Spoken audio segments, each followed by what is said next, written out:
ایک گاؤں میں سلطان نامی کسان اپنی بیوی اور 4 لڑکوں کے ساتھ رہتا تھا۔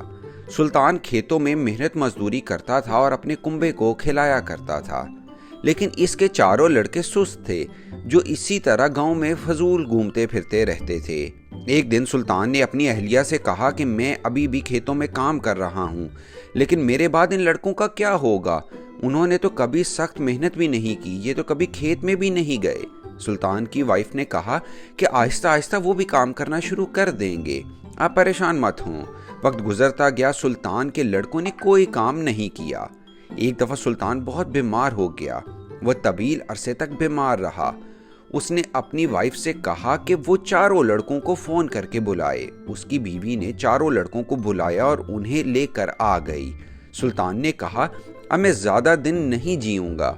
سلطان پریشان تھا کہ اس کے جانے کے بعد اس کے بیٹوں کا کیا بنے گا، اس لیے اس نے کہا بیٹے میں نے اپنی زندگی میں جو کچھ بھی کمایا ہے وہ میرے کھیتوں کے نیچے دفن ہے، میرے بعد آپ اس سے خزانہ نکال لینا اور آپس میں بانٹ لینا۔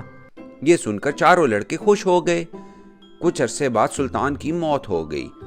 سلطان کی موت کے کچھ دن بعد اس کے لڑکے دفن شدہ خزانہ تلاش کرنے کے لیے کھیت میں چلے گئے۔ انہوں نے صبح سے شام تک سارا کھیت کھود لیا، لیکن انہیں کوئی خزانہ نظر نہیں آیا۔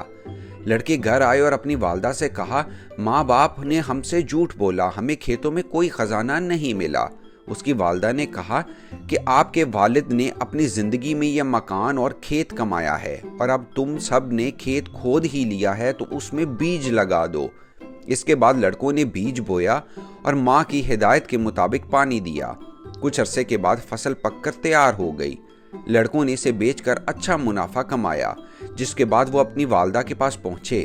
والدہ نے کہا کہ آپ کی محنت ہی اصلی خزانہ ہے جس کی تلاش میں تھے آپ، یہی بات آپ کے والد آپ کو سمجھانا چاہتے تھے۔ پیارے بچوں، اس کہانی سے ہمیں یہ سبق ملتا ہے کہ ہمیں کاہلی اور سستی چھوڑ کر سخت محنت کرنی چاہیے۔ محنت کرنا انسان کی اصل دولت ہے۔